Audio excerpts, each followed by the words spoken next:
Remember mostly peaceful protests? Check out the media's new narrative for covering anti-Trump violence. Anti-Trump violence. Let's get into it.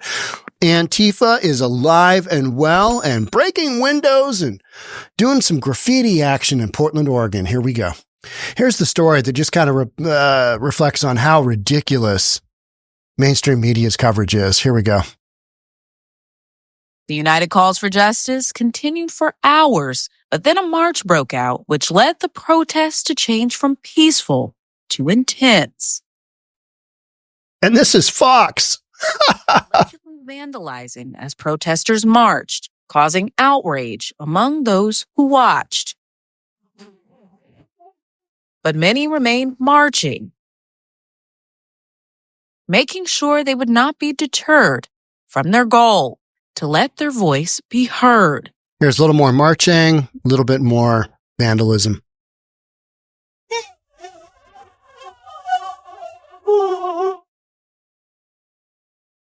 F ICE, F Trump.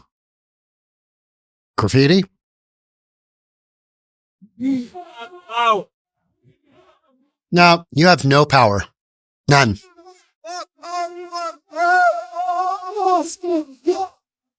Catchy?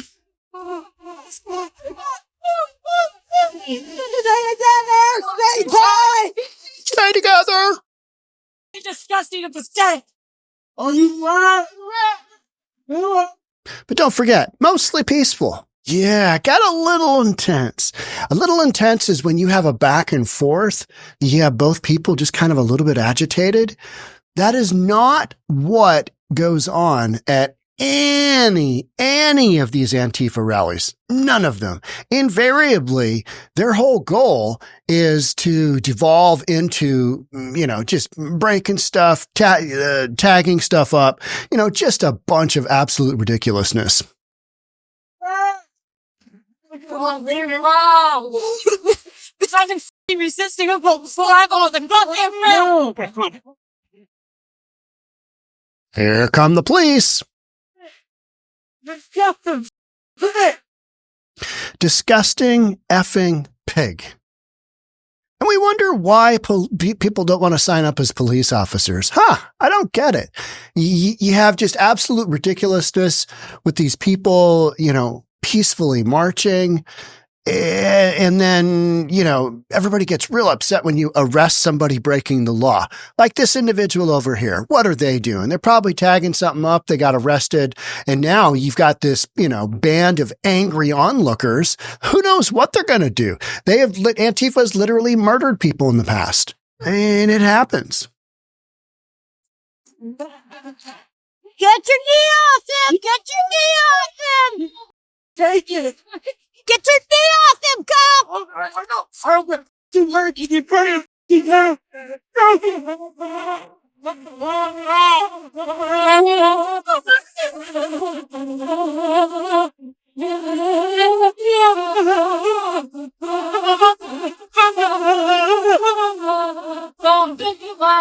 Just standard Portland.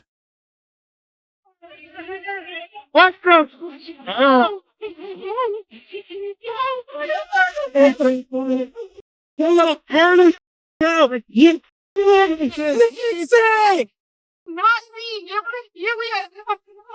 But you're real proud of yourself, huh? See the you look at your goddamn face, it's disgusting. We are here with you, comrade. Let's trade over to you later tonight. We are here with you, comrades, as you get arrested and as the bail bond fund is getting ready to write a check for your release because you're such a stellar human being. You're going to just contribute so much to society with just the words that you emanate from your mouth. As we just heard, a litany of F-bombs being thrown at police. The police that protect your law and order. Yeah. Well,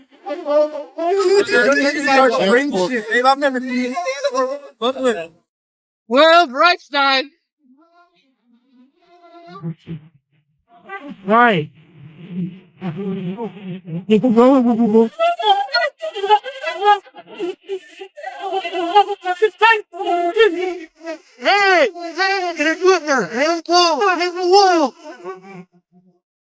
Make the law. The trash can is an important citizen of the Portland populace. You're gonna come rescue the trash too? You find yourself in the trash? You're gonna relate to the trash? Yeah, you should really cycle that as an improvement. Oh no! Oh no!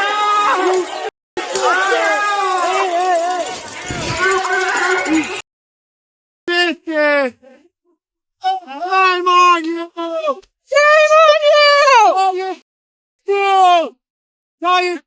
Really sorry, that's embarrassing, bro. I hope somebody puts that on Twitter. I'm gonna that trash can is an important citizen of the Portland. Hey, here's the footage at the Multnomah County Election Center. Got a little graffiti going on there. They're walking around the corner. This is from a cam. There's no volume on this bad boy. Boom!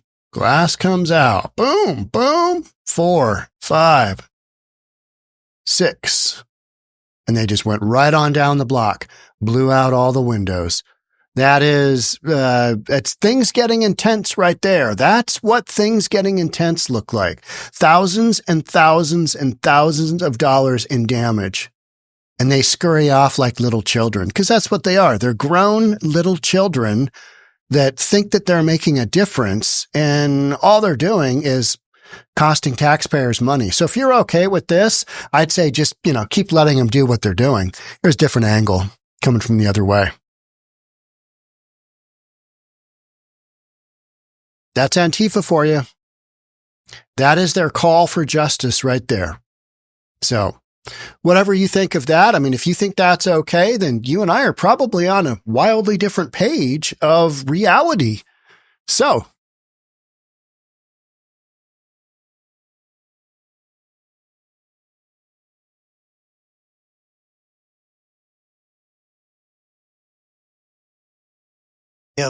Crews had boards up and most of the glass cleared by 9:30 a.m. This attack, although very disappointing, I want to remind Portlanders this does not reflect our values. Anyone with information is asked to contact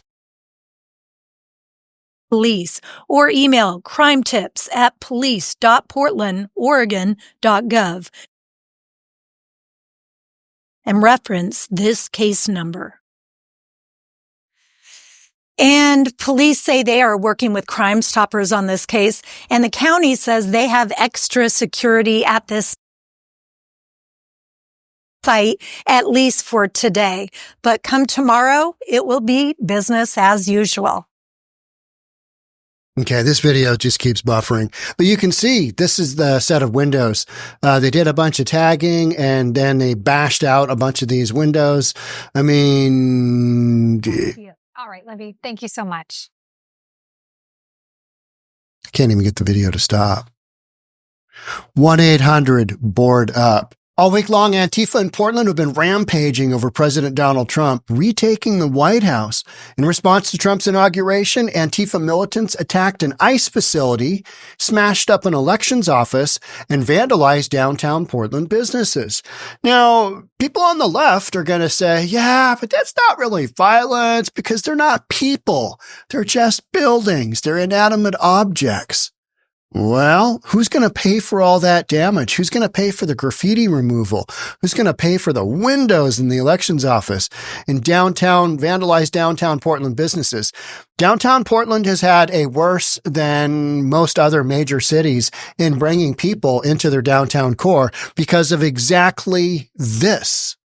Seattle doesn't have enough police officers because of the interactions that you saw from the knuckleheads in the black block dress just screaming at police officers. Nobody wants to deal with that if you don't have elected officials who are willing to quash this and put them down, meaning declare them domestic terrorism group.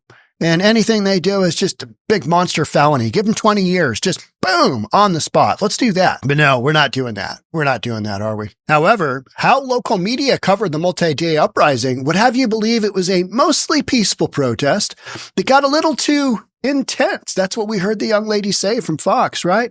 United calls for justice continued for hours. What were the calls for justice F Trump, F ICE, is that a call for justice? I don't think so. That's just a call for hate, right? I mean, what justice is there? But then a march broke out, which led the protests to change from peaceful to intense. Fox 12 Oregon journalist Michaela Armstrong said in a news segment, reporting on overnight anti-Trump rally that preceded widespread destruction of property. That's what we're always talking about. We're always talking about, well, the media says it's mostly peaceful. And then, it just wildly goes sideways, right? Wildly goes sideways. Even Fox paints it as if they have like a meaning to what they're going out and doing. Like there's something that they've got going on that makes sense. None of this makes sense. But many remained marching, making sure they would not be deterred from their goal to let their voice be heard. That's literally what we just heard.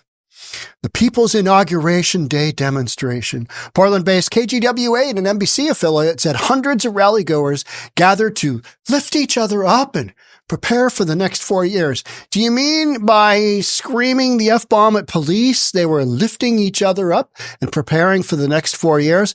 Maybe they should be preparing for the next 4 years by being incarcerated. I don't know. I'd be okay with that. I don't need these guys running around in the streets doing what they're doing, committing crimes. I just don't need them. This night was about empowering people who need hope. Why don't you have any hope? Because you're a loser? Oh, okay. And coming together. Well, I mean, if you're coming together to commit acts of violence, then I'm okay with you coming together to be arrested and then do prison time. I'm okay with that. If you're going to go after federal buildings like the ICE building and building where you vote and try and set those on fire, and, bash out windows and vandalize businesses, then I'm okay with you going to jail. I'm okay with you going to prison. At least 5 Antifa riot suspects were arrested that night for criminal activity. You got a bunch of graffiti, resisting arrest, the standard absolute nonsense. I mean, these people are a complete waste of taxpayers' dollars. That's what they are. They're a complete waste of space. They just are. They're losers. They're society's dregs. And they're like, I can do that. I can bash out a window. That's their one skill set where they've got it covered. Portland, don't forget the graffiti, do a bunch of art that looks like you put a spray paint can in your you-know-what and started painting. It's going to be great. Portland Police Bureau released photos of the weapons seized and tools they used. So they got spray paint, they got walkie-talkies, they got Antifa propaganda, including a pamphlet that read, "Life Without Law, an introduction to anarchist politics." I don't really get anybody who gets into this. I mean, you've got to be kind of on your last rung to want to get involved with it. You've got to have no hope of anything else to think, you know what? This group here, that's my family. This is who I'm going to stand behind. And a sticker that said, "No Trump, no KKK, no fascist USA." Let's talk about the No Fascist USA for just a second. So if you say anything that opposes their viewpoint, they want to absolutely shut you down. That's fascism. That's fascism. Authorities found another agitprop booklet which argued that the state is illegitimate and progress can only be achieved through violent action. Others brought paraphernalia opposing Elon Musk. Where was the outrage with Mark Zuckerberg? Where was the outrage of, who else do we have? Jeff Bezos. He's a big Trump fan now. All these guys. Where is the outrage opposing Joe Rogan? Well, these are soy boys, so they probably don't even know that Joe Rogan exists. They don't know that Mark Zuckerberg's into jiu-jitsu now, and now he's a big fight guy, that he turned the corner and he went from liberal to conservative. Weird how that works, right? Then we got here's where you got a bunch of the stuff. You got bear spray, you got spray paint, the premium stuff, the good stuff that doesn't allow stuff to rust. According to investigative journalist Andy No, and most of the stuff we're covering here, a lot of the video was either, I don't know if Andy recorded any of it, but it was sent to him and it was in his Twitter feed, his X feed. So according to investigative journalist Andy No, the Antifa agitators were well organized, teams on foot and bikes, acting as onlookers and unlawfully halting traffic as they do. That's how they kind of control the flow. They'll block off a street, allow people to march down, block off the next one. No said they tried to incite the mob to smash windows and start fires, as Antifa did during the George Floyd riots in 2020. I didn't see the police marching right behind them that I've seen in other riots. But that's because oftentimes they just let them go. And the minute they start smashing, that's when they step in. So the police arrested like 5 people here, 19, 31, 21, 22, 29-year-old Harmony Rose Adcox. She left her bipolar medication behind. Oops. You literally cannot make this stuff up. Oh, here it is. Yeah. Here's the medication right here. Now, you needed 2 different. Is this the same medication? Looks like it, doesn't it? Take one. Yeah. Is it the same one? Yeah. You left it on a sidewalk in Portland, Oregon during an Antifa riot. I mean, that's not smart thinking. If you really need that stuff because you're, wacky, encourage you to get that stuff back and get on it, because maybe then you won't be, can start consistently taking that. Maybe then you won't be out there doing this ridiculousness, because that's what this is. So Antifa shutting down the streets of downtown Portland marked their 3rd act of far-left violence over Trump's inauguration. It probably wouldn't have mattered who was elected. They're going to get out there. Even when Biden got elected, they're like, we hate Biden. The mindset is just anybody in power, they're going to go after. But I think especially Trump, because Trump is, he's basically kind of hitting the redo button on all of Biden's nonsense. Just nonsense. 4 years of nonsense. Just boop. Yep. Executive order. According to No, on Inauguration Day, Antifa launched an attack on U.S. Immigration and Customs Enforcement field office. Donning black bloc, around 15 to 20 extremists brought tinder to set on fire. That's what they were getting rid of out in front. Here's that video. We'll watch in a sec. Squared off with Homeland Security officers guarding the federal facility and defaced the building's exterior. Here is how that fire out in front went.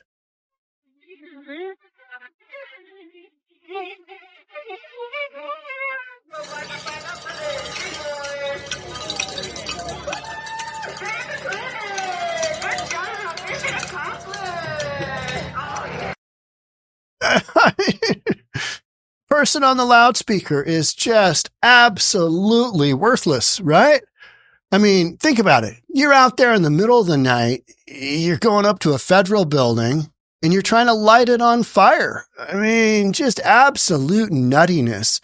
And here's somebody that, another Antifa figure. What's she got going on here? Is she got war paint on? Is all of a sudden she a Native American Indian? We don't really know, do we?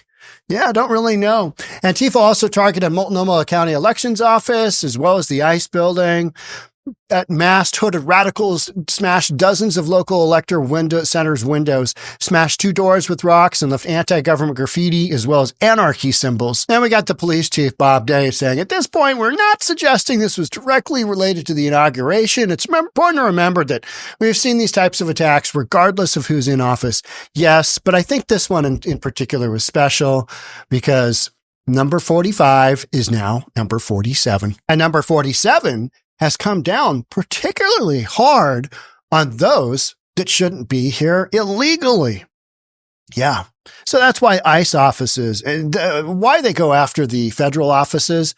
I mean, the voting office, they're just going after a governmental agency, right? But ICE in particular, they do not like ICE because they don't want borders. But the very first thing they do as a group is establish their own border when they get just a tiny bit of territory. So 5 people arrested, thousands and thousands and thousands of dollars of damage done to broken windows, all the graffiti they got to clean up.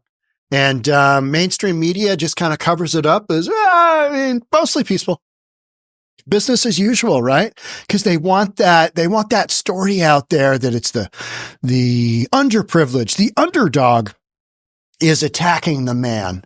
Well, it's literally just attacking your taxpayers' dollars in Portland. How's that working out? You got a bunch of police running around doing stuff they shouldn't have to be doing. You got a bunch of extra graffiti. Now, this is why downtown Portland has had such a difficult job bringing new investors in, bringing new businesses in to downtown, because you've got the risk of what if my business is, happens to be on one of the streets that Antifa just goes ham on. This is the kind of destruction that happens, and nobody wants to live through with that. So on top of everything else, this has an economic impact on Portland as well. And it is not a positive one. So we'll see. I don't think when Biden got elected, I don't think these, violent riots, the fentanyl Floyd riots, I don't think these went on for that long. And I think Antifa was quiet for a while. But we'll just have to see how this goes. I mean, they're going to peter out. They had a lot of momentum and a lot of money behind them with the whole Black Lives Matter and the fentanyl Floyd thing. And that to me was, the optics on that, you look into the reality of what happened there, much of that was not as it seems. I'll just leave it at that. All right. So Portland in play again with Antifa. Maybe I need to take a trip down there and see what's going on. It's been a while since I've been in Portland. All right. Thanks for watching. Catch up with you in the next one. Bye for now.